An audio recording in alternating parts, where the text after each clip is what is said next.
Assalamualaikum warahmatullahi wabarakatuh. Halo teman-teman, perkenalkan nama saya Fanti Malasari, NPM 19030310023 dari Prodi Akuntansi Syariah. Baik, untuk materi kali ini Mela akan menyampaikan tentang konsep investasi syariah. Landasan investasi syariah. Ada dua landasan ekonomi syariah, yaitu Al-Quran dan Sunnah.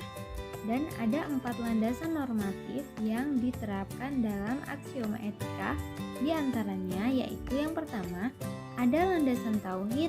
Kemudian yang kedua, landasan keadilan dan kesejajaran. Yang ketiga, landasan kehendak bebas. Dan yang keempat, ada landasan pertanggungjawaban. Kemudian menurut Wasilul Cair tahun 2015 menyatakan terdapat beberapa aspek yang harus diperhatikan dalam berinvestasi syariah, yaitu yang pertama aspek material atau finansial, kemudian yang kedua aspek kehalalan, yang ketiga aspek sosial dan lingkungan, dan yang keempat aspek pengharapan pada ridho Allah Subhanahu wa taala. Pola investasi syariah, di sini ada dua pola. Yang pertama pola penyertaan modal dan pola kemitraan. Pola penyertaan modal, bagi pelaku usaha yang sangat berbakat, pola pengelolaan modal sendiri akan sangat lambat dalam meningkatkan usahanya. Di samping itu, penghambat terjadinya pemerataan. Pelaku usaha bisa melakukan bentuk-bentuk usaha melalui pola kemitraan dengan model bagi hasil. Pola ini memenuhi rasa keadilan baik untuk pengusaha maupun penyedia dana.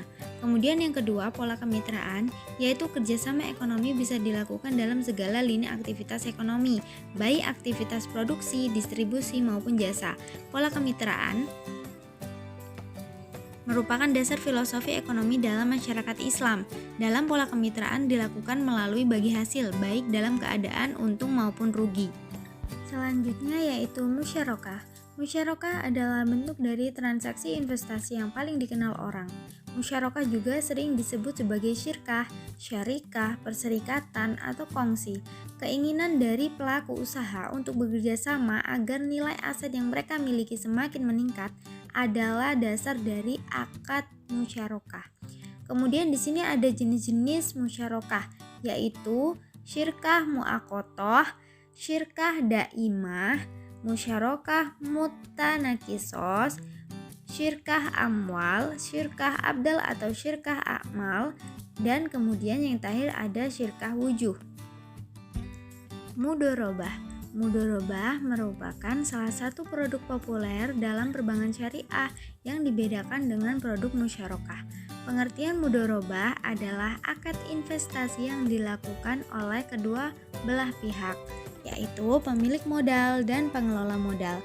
Pemilik modal memberikan modal sebesar 100% kepada pengelola modal.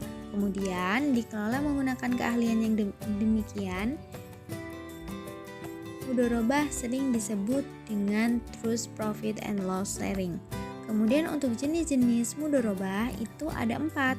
Di antaranya, yang pertama mudorobah muqayyadah, yang kedua mudorobah mutolaqah, yang ketiga mudorobah sunaiwah, dan yang keempat mudorobah musyarakah. Untuk poin yang ketiga yaitu pembagian keuntungan diberikan sesuai persetujuan dalam akad, baik setiap bulan ataupun setiap tahun, maupun pada saat akad berakhir. Kerugian ditanggung oleh pemilik modal atau bank selama bukan berasal dari kelalaian dan penyimpangan pengelolaan modal. Kemudian yang keempat, itu pemilik modal berhak mengawasi proyek yang dijalankan oleh pengelola modal, tetapi ia tak berhak untuk turun tangan dalam menjalankan proyek. Jika pengelola modal atau nasabah tidak melaksanakan kewajibannya maupun melakukan penyelewengan, maka boleh dikenai sanksi administrasi. Di sini ada sumber dana investasi. Dana pihak ketiga adalah dana yang dihimpun oleh perusahaan yang berasal dari masyarakat. Sumber dana dari pihak ketiga harus dikelola dengan baik sehingga emiten bisa menjalankan usahanya dan membiayai biaya operasionalnya. Selain itu, pengelola dana dari pihak ketiga juga menjadi tolak ukur keberhasilan emiten.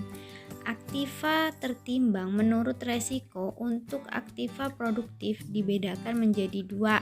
Yang pertama, penyaluran dana dalam berbagai bentuk aktiva produktif yang sumber dananya berasal dari dana pihak ketiga dengan prinsip mudorobah mutolak berdasarkan sistem bagi untung atau rugi, diberikan bobot sebesar 1%.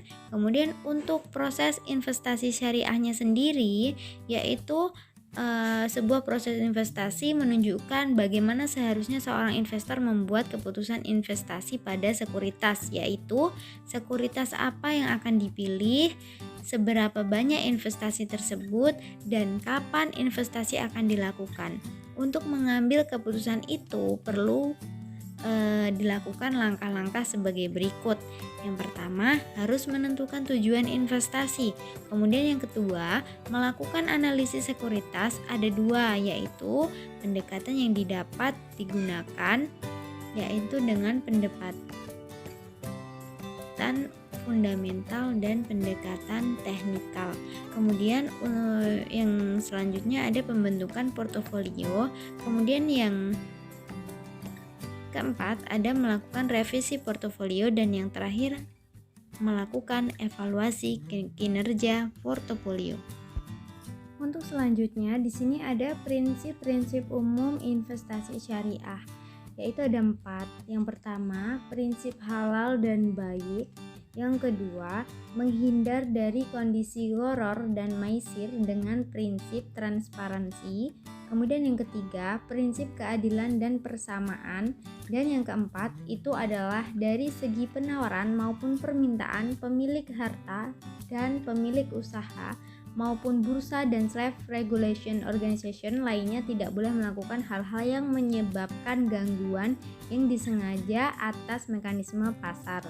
Kemudian untuk mekanisme pasar bursa efek itu ada dua. Yang pertama, melarang penjualan efek yang belum dimiliki.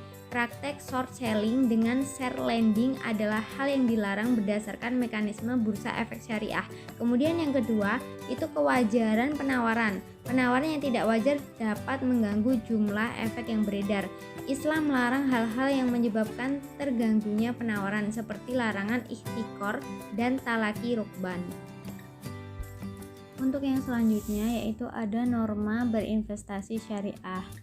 Poin pertama, uang bukanlah komoditas perdagangan melainkan sebuah alat tukar. Uang berfungsi sebagai satuan nilai yang menunjukkan nilai suatu komoditas agar bisa diperjualbelikan. Kemudian yang kedua, menjunjung tinggi transparansi sehingga tidak menimbulkan kerugian dan penipuan baik disengaja atau tidak disengaja. Kemudian yang ketiga, setiap transaksi yang terjadi harus memberikan manfaat dan tidak diperkenankan melakukan transaksi yang menzolimi salah satu pihak. Kemudian yang keempat, kedua pihak harus bersedia menanggung risiko yang mungkin saja terjadi dalam transaksi yang dilakukan. Kemudian yang kelima, melakukan manajemen risiko untuk memperkecil risiko yang mungkin saja muncul, sehingga risiko yang muncul tidak lebih besar dari kemampuan menanggung risiko. Kemudian yang terakhir, menerapkan manajemen islami dengan menghindari unsur spekulatif, menjunjung tinggi hak asasi manusia, dan menjaga kelestarian lingkungan hidup. Kemudian untuk materi yang terakhir itu manajemen resiko atau gharar dalam transaksi dan investasi. Gharar adalah melakukan sesuatu tanpa memikirkan konsekuensi yang timbul, sedangkan resiko adalah konsekuensi yang mungkin timbul akibat ketidakpastian yang tidak bisa dicegah oleh manusia. Risiko muncul karena adanya ketidakpastian, namun jangan samakan ketidakpastian ini dengan gharar karena keduanya sudah jelas berbeda. Kemudian gharar dapat timbul dalam sebuah transaksi karena dua hal, yaitu karena kurangnya informasi yang pada pihak yang berakad dan tidak adanya non-exist atau objek. Ada pula yang membolehkan transaksi dengan objek yang secara aktual belum ada dengan disertai syarat bahwa pihak yang melakukan transaksi memiliki kontrol untuk hampir bisa memastikan di masa depan. Baik teman-teman, mungkin itu saja yang dapat Mela sampaikan. Semoga video ini bermanfaat dan bisa membantu teman-teman.